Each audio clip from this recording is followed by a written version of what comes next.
This question was another one that was sent in to us. He says, I know a lot of homosexual Sikhs, including myself, and the way I see it, that being homosexual is nothing wrong at all.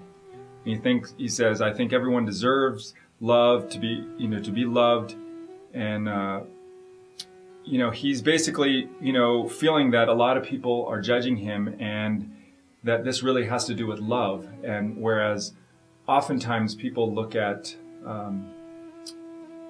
that as like lust, and that it's really rooted in lust, and therefore it's a bad thing. So that's maybe one perspective of why people. So we wanted to hear what your thoughts are on homosexuality. I'm not sure what this has to do with being a Sikh. Homosexual Sikh, homosexual Christian, homosexual Jew. What's the relationship between being a Sikh and your sexuality? I'm not sure. I think two things are being put together that have nothing to do with each other. Look, sex is everything and sex is nothing. You have to understand that sex is energy of creativity. Everything is sexy. There's nothing that's not sexy. Ever looked at a flower? Look how a flower is horny for the sun. You know? Sexiness is part of life. How you express your sexiness, how you express your sexuality, what does that have to do with being Sikh or not being Sikh? Why do people feel that the Akal Takht is in their bedroom? Let me say, this is not a religious situation. This is a human situation. So he's saying he's subject to judgment and discrimination. A lot of people are subject to judgment and discrimination. Question is how you identify with yourself. If your identity is that you are homosexual and you want to be that and you say, I am a homosexual, I'm going to say, I would prefer to say I am a homo sapien. I am a homo sapien who is sexual because everything is sexual. How it expresses itself, that's in my bedroom. That has nothing to do with anything else, doesn't have to do with anything except behind closed doors. So I don't understand what the issue is. He's telling his story that he thinks it's fine.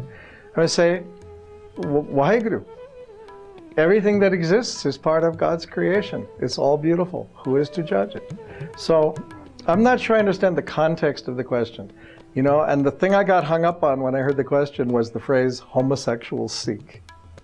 Because to me, that's like saying, I don't know, two things that don't go together. It's like saying an apple-y orange or something, Hey, there's an apple, there's an orange. There's not an apple-y orange. So I'm going to say the question to me, there's something underneath that question that's not being touched, which is that sense of how you identify who you are in the world. And if your identity is your sexuality, well, then that's the situation, the predicament you have to go through in your life and understand it, right?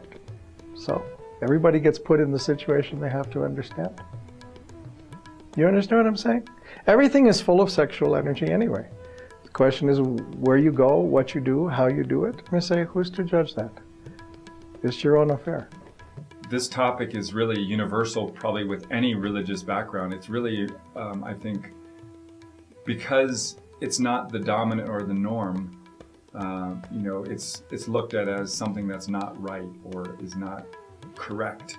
And so when you see somebody and they're Sikhs and they might say, this is against our lifestyle, this is wrong. Against our lifestyle. There are homosexual giraffes. I mean, say, are they against the giraffe lifestyle? I mean, I don't understand. This issue seems to be such a non-issue to me. It's about some kind of mental attachment to the judgment of it. That somebody says, ooh, two guys doing it. I mean, that's disgusting. That's the wrong hole.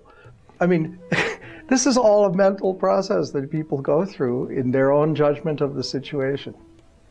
Fact is, everybody has at least 150 perversions. You know, some are big perversions, some are little perversions. We all know we have perversions, you know. We don't walk around pinning them all to our toe on the outside and saying, look, I had all these perversions.